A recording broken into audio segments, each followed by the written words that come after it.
Welcome to Feel Good From Within. I'm Yvetteleblowitz, your host, and I'm so excited that you're here with me today, and thank you for being part of our show and our incredible global community. I am so grateful for your support. It truly means the world to me. This show is all about finding ways to feel good from within, self-care practices that don't cost the earth. And today's guest is Dr. Rachel Goldsmith Turow, who is a psychologist, a psychotherapist, a mindfulness teacher, and author with over 20 years experience working with individuals, groups, and classes on self-criticism, along with other mental health related challenges from trauma to depression. In the self-talk workout, Dr. Rachel Goldsmith Turow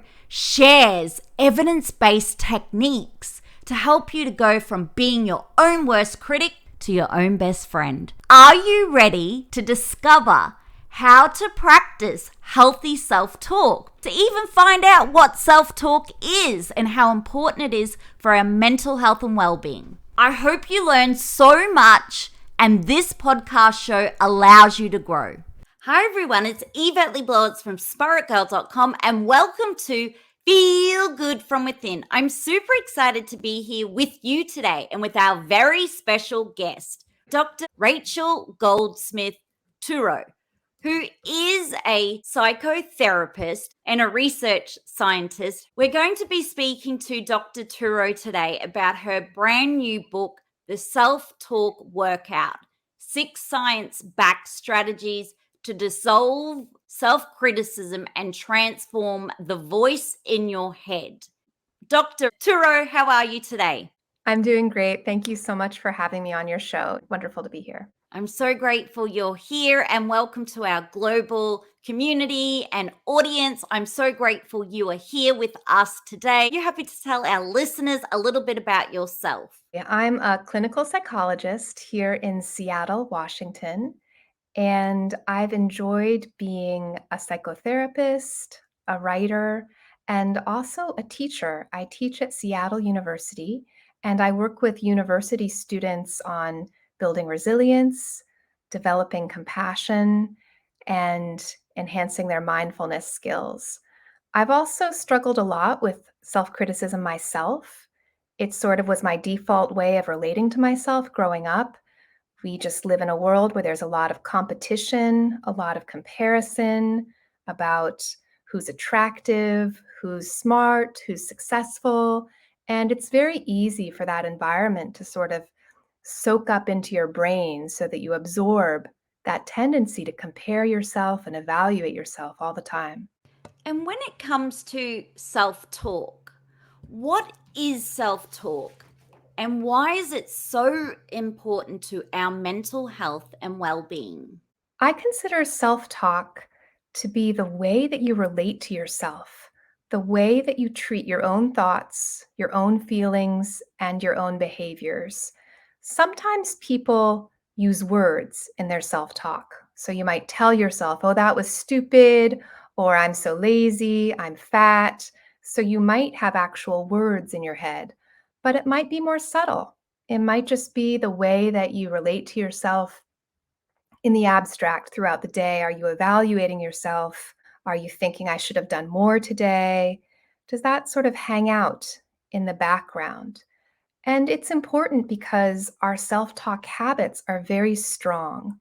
So whatever your manner of relating to yourself is, you probably do it all day long.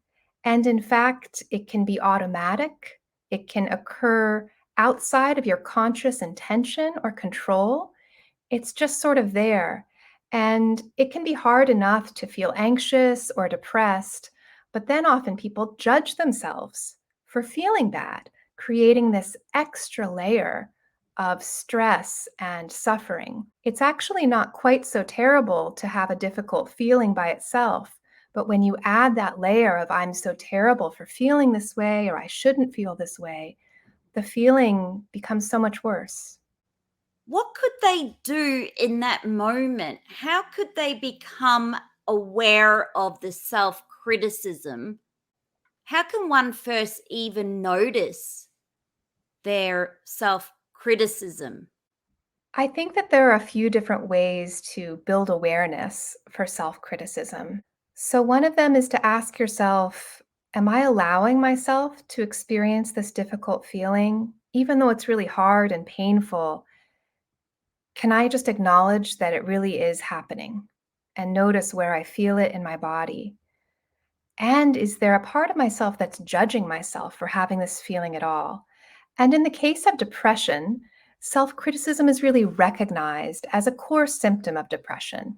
So, feeling bad about yourself, even feeling bad about yourself for feeling depressed, can be part of depression itself. And I feel as though mental health practitioners really recognize the role of self criticism in depression and in maintaining depression. Where I don't feel that mental health practitioners understand so much about the role of self criticism is in other mental health conditions, because self criticism also plays a really big role in anxiety, in traumatic stress, in eating disorders, in substance use. So it's actually a transdiagnostic mental health habit. It spans across many mental health conditions. And that's very challenging. But on the bright side, if you can change your self talk habits, you're doing yourself a wonderful service in promoting your mental health all the way across the many different challenges that we face as humans.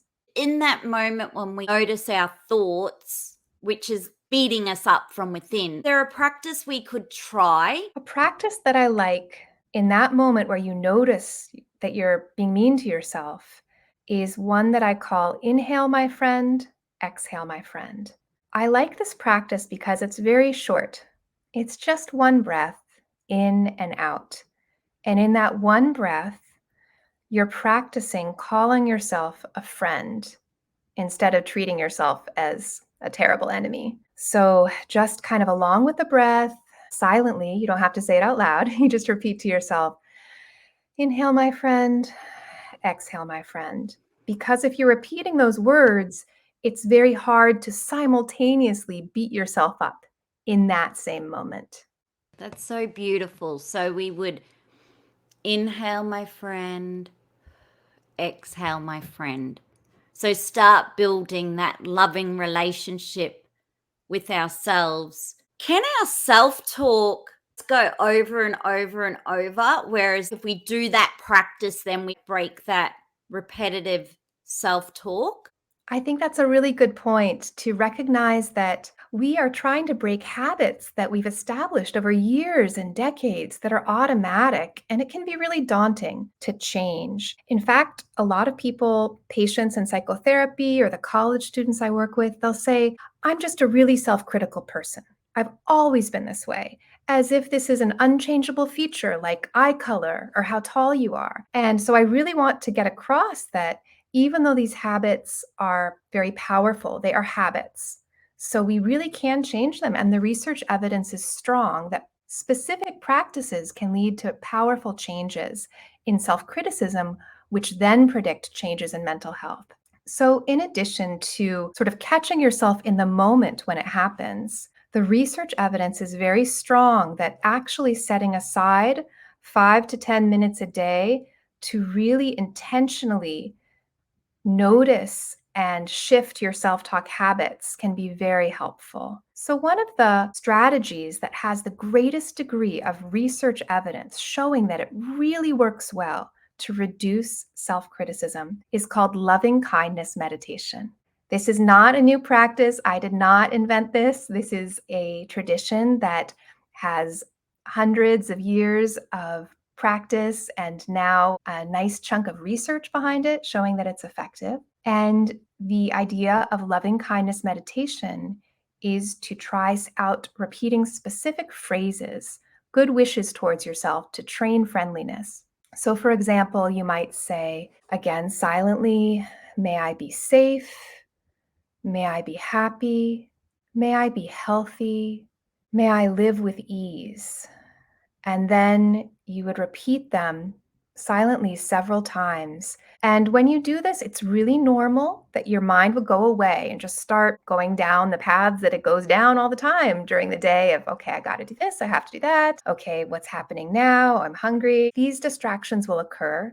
And then part of the practice is try not to criticize yourself when you get distracted and just return to those phrases. Because in trying to break mental habits, you're also changing your attention. You're changing your attention patterns away from the old habits to the new habits. And the evidence is very powerful that practicing loving kindness meditation can help change self criticism. My students do tell me sometimes that the idea seems mushy or corny or just not like them. Okay, these phrases, they feel awkward or weird. But then what I hear is when they try them out after a few weeks, they really do notice a change. And do you find, say, with someone who is going through the post traumatic stress disorder, PTSD, that practicing loving kindness can help if they're feeling unsafe? There's some very interesting research right now about loving kindness meditation for veterans who have PTSD. And the research actually took place here in Seattle at the Veterans Affairs Medical Center at Puget Sound by David Kearney and colleagues. And they actually compared loving kindness meditation to other forms of treatment for post traumatic stress, where you are more involved in thinking about the trauma and the feelings related to the trauma. I thought it was very interesting that the data showed that both treatments were effective. And I think that's really nice in terms of personal choice. So, some people might like to really think about the trauma that occurred and how it made them feel. Other people don't want to think about that. And so they have this alternative to practicing these phrases. And if both of those approaches can reduce PTSD, then people have more choices. So I started out thinking about trauma and recovery. And in my couple of decades studying trauma and recovery, I focused on the issue of emotion regulation. How can we find strategies to more effectively regulate difficult emotions? And it turns out that loving kindness meditation is a strategy that helps regulate emotions. So, after thinking a bit about trauma and PTSD, I became interested in, well, what if these skills work for everyone? Not just people who've been exposed to trauma, but just a whole range of folks. The stress of everyday life and mental health challenges, really just being a person in the world, is fraught with all sorts of difficulties. And it's been really interesting to see how people in different contexts and different cultures with different experiences have benefited from the range of skills to decrease self criticism. That is such interesting research. And thank you for sharing that, because it gives veterans or anyone going through experiencing post traumatic stress disorder, but also all of us, tools and options, as you mentioned, because considering the last 2 years with COVID, it's been very traumatic, very stressful, anxiety inducing, and mental health triggering. I want to ask you now, what is one of your favorite practices when it comes to self talk? Because you've shared many in the book. What does your self talk daily practice look like? Well, it varies from day to day. I like to practice inhale, my friend, exhale, my friend, right when I wake up. I find that it just sort of helps me set the tone for the day. And because I have small kids, it's hard to sit and meditate quietly for 10 minutes. They won't let me get away with that. So I do have the possibility of tuning in to a breath or two. So I definitely try to do that. The other thing that comes up for me is this feeling of stress with respect to all the tasks and expectations that I have for myself, or really that just come up, the many things you have to take care of: errands, cooking, cleaning, work, emails. And we all want to be responsible and effective and make sure that we're doing what we want to do. And it's easy to feel overwhelmed. So I like to do this practice that I mention in the book, in the self talk workout, called Spot the Success, where instead of fixating on all the things I haven't done, with this undercurrent of, well, I should be able to do them. What's wrong with me? I would feel better about myself if I had done them, to really tune into what I have done. Okay, I made breakfast for 4 people. Excellent. Done. I took out the compost. All right. I sent that email. Yes. I texted my friend. Yes, I did that. And I recommend listing 10 things. My students sometimes get stuck in the middle, but that practice of staying in the groove of noticing these positive actions, no matter how small, can sometimes shift that I'm not doing enough feeling to, oh, actually, I'm involved in a lot of positive actions. I love that, especially the spot, the success, because instantly you're changing the mental habit of spotting the negative or the critical or what's gone wrong within the day to what have you actually done today that has been a success and you should be proud of it. So if someone was even feeling terribly depressed, and even them just getting out of bed to brush their teeth or have a shower or to have breakfast, maybe they only walk to the mailbox or go for a 5-minute walk because they're feeling so exhausted. If they can spot the success in that, that can help change that self talk from self critical to really centering around self love and self compassion. Because we're living in times where there's this belief that we should be happy all the time, everything's positive, we should have positive emotions, and in life, it's all positive. It's But you true. touched on that in the book about acknowledging our emotions. So if we're feeling sad or whatever it might be, it's okay to feel that. I appreciate your mentioning that part of that because I do still think, despite the pandemic and the acknowledgement that we've all been through this very stressful period, of course, different circumstances can vary, but it's been stressful for most everyone. I do think that there's that element of toxic positivity that if you're a successful person, you're happy all the time. But nobody's happy all the time, even if it seems like it. I do start off in the book with relatively straightforward practices, like inhale my friend, exhale my friend, or spot the success, because I would like people to think, okay, there's a quick thing that I can do. And then it's not until the last chapter that I mention this other part of it, which I think is important, but maybe challenging in a different way, of acknowledging all feelings, but trying to do it in a skillful way so that it's not just ruminating or getting stuck in them. That can feel like you're acknowledging it, but you might find yourself kind of buried in it. But you don't want to dismiss those feelings either. So, can you acknowledge them within this context of self love and self care, where you kind of notice in a caring way, all right, what is the depth of this feeling? Can I really sit and let myself feel it for a few minutes? Where do I feel it in my body? What's coming up for me? Can I be patient and just notice it for a while? And doing it with that sort of care can be really transformative. You're not trying to suppress it, think, oh, self talk, I should be happy all the time, positive self talk. Oh, I'm terrible for having negative self talk. No, that's not what I'm trying to get across. So I do agree that making room for those really difficult feelings that are an inherent part of our human experience can be really healing and really necessary. With you giving so much to so many people, how do you take care of yourself and what are some of your self care rituals? I like to practice mindfulness meditation in addition to the loving kindness meditation. I would love to do it every day. I don't do it every day. And I try to be okay with that. In my mindfulness meditation, I focus on tuning into the sensations of my breath. And my mind goes everywhere. I try to be gentle about that and redirect it back to the sensation of the breath and to remind myself this is the only thing that I have to do in this moment, that all my feelings are welcome, and I'm going to gently nudge my attention back to the sensation of the breath. The reason that I do this as a self care exercise is that it helps train attention.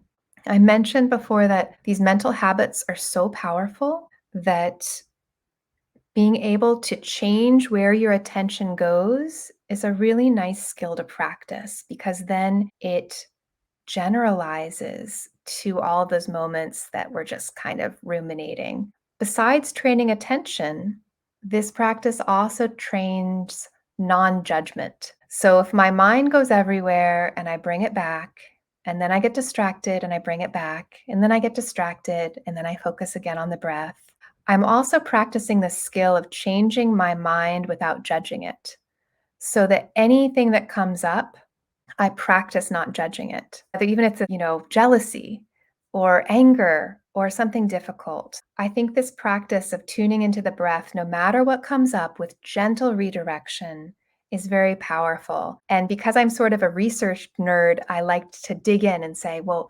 why? Why does mindfulness meditation reduce self-criticism and depression and anxiety? So I was really fascinated by this research article investigating the mechanisms of why mindfulness meditation can decrease self-criticism. This research is by Jordan Quaglia and colleagues. And one of the key ingredients was that mindfulness trains non-judgment. The skill of feeling your feelings and noticing your thoughts, but without judging them. Okay, there's a thought, bring it back. There's a feeling, okay, back to the breath, over and over again. So you're actually training attention and training non-judgment. Love that. So you're actually training attention and non-judgment.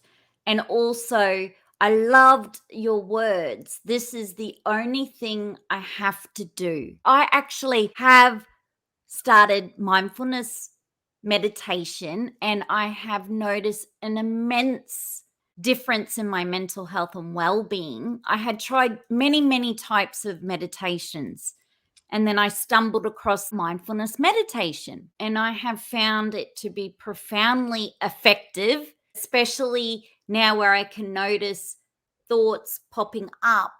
And instead of buying into them, or as they would say, going down the rabbit hole, can just notice it, not judge it, and let it come and go, focus back in on the breath. But like you said, it is a practice. Every practice is completely different depending on the day or what's going on in your life. It has helped, I think, even when I'm not meditating. In terms of the title of your book, what inspired you to call the book The Self-Talk Workout? And what inspired you to write the book? My intention behind the title, The Self-Talk Workout, is to emphasize that building new skills takes repetition. It's really lovely to have the intention of, I should really be nicer to myself. And a lot of people want to be nicer to themselves. And I think that's a beautiful thing. I do think, though, that there's some difficulty when people want to know how. How can I become nicer to myself? So that's why I wanted to really dig into the research to find what are some of the most effective ways to move from that intention, I should be nicer to myself, to actually becoming nicer to yourself. And that was really the incentive for the book. I also work with a lot of students and psychotherapy patients, and I've just noticed over the years that self-criticism is so intense. People feel so bad about themselves for having depression, anxiety, trauma, stress, and that layer is just so pervasive. And often we can't really get to the real issues until people feel less judgmental of themselves for even having this human stress, anxiety, depression. I find you often have to just do that work first, that this work comes first, the self-criticism work. I was really surprised to learn how important self-criticism was, because as a clinical psychology graduate student, self-criticism wasn't presented as this is a major issue affecting this whole range of mental health conditions. And I think it might take some time before the mental health system matches the science of self-criticism. Kind of like with the nutrition system, we used to be told, oh, carbohydrates should be the whole basis of your diet, and you could have a little protein on the side. And then very gradually, those recommendations changed. I would really love to help a range of people choose the practice for reducing self-criticism that's right for them. And that's why I described 6 of them. It's not to say you must do all 6 of these practices, but rather if readers could just find one that was helpful for them, I would consider that fabulous. I love that. I have to say, I absolutely loved your book, The Self-Talk Workout. I listened to it on Audible also, but I loved the research that you did extensively. Had the science to back up the practices, lots of ideas, and it was just so interesting. And I thought it was such an important book to share in terms of mental health and well-being and how important our self-talk is to that. And is it important when it comes to our self-talk, whilst we work internally within breaking these self-critical habits, is it also important when we speak to others that we also notice? I really appreciate your asking that. I think that's an excellent question. And yes, a lot of these practices that I recommend have been shown to have effects beyond how we treat ourselves. So, for example, research shows that psychotherapists and medical providers who practice self compassion or being kind to themselves are actually seen as providing more compassionate, understanding care to their patients. And similarly, the loving kindness meditation practice, the beginning of it is traditionally, may I be safe, may I be happy, may I be healthy, may I live with ease. But after a period of practice, to then think of other people in your life or other groups of people, and then eventually all beings, and then say, may you be safe, may you be happy, may you be healthy.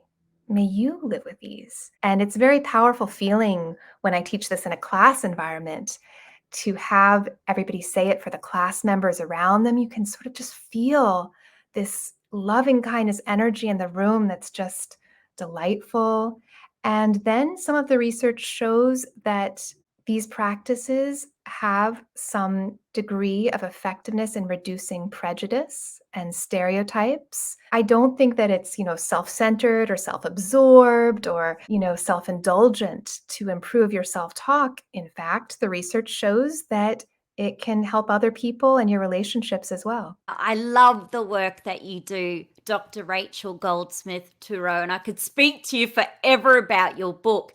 And I hope one day that I get to see the self-talk workout at every school right around the world or within every service that is looking after people, particularly who are healing from traumas or in the mental health space, because I feel that it's such an important book.